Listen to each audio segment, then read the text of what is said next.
রমাদান যদি পেয়ে যান তাহলে প্রথম রমাদানে সিজদায় পড়ে আল্লাহর কাছে লম্বা সময় ধরে একটা শুকরিয়ার সিজদা দিবেন। আধা ঘন্টা, 1 ঘন্টা, 2 ঘন্টা পর্যন্ত একটা সিজদায় পড়ে আল্লাহকে বলবেন, আল্লাহ কত মানুষকে তুমি মাটির তলে নিয়েছো, আমাকে আল্লাহ রমাদান পাওয়ার তৌফিক দিয়েছো, এর শুকরিয়া আদায় করে শেষ করা যাবে না, ঠিক কি না?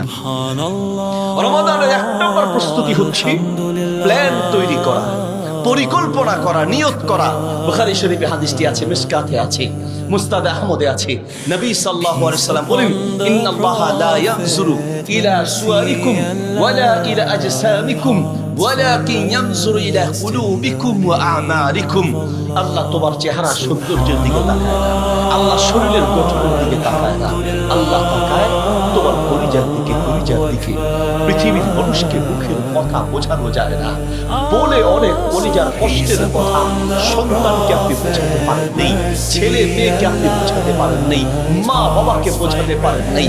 দয়ালু আল্লাহ বলেন, বান্দা আমাকে মুখ দিয়ে বলতে হবে না, আমি তোমার মুখের প্রত্যেকটা ভাষা শব্দ যেমন বুঝি, আমি তোমার কলিজার প্রত্যেকটা, হৃদয়ের প্রত্যেকটা শব্দ আর অক্ষর বুঝতে পারি। আল্লাহু আকবার।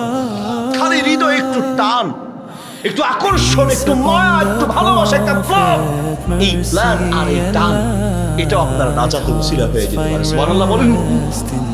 কোন কারণে কাকে আল্লাহ কখন কিভাবে নাজাত দেয়, সুবহানাল্লাহ বলেন, আল্লাহ ছাড়া কেউ জানে না।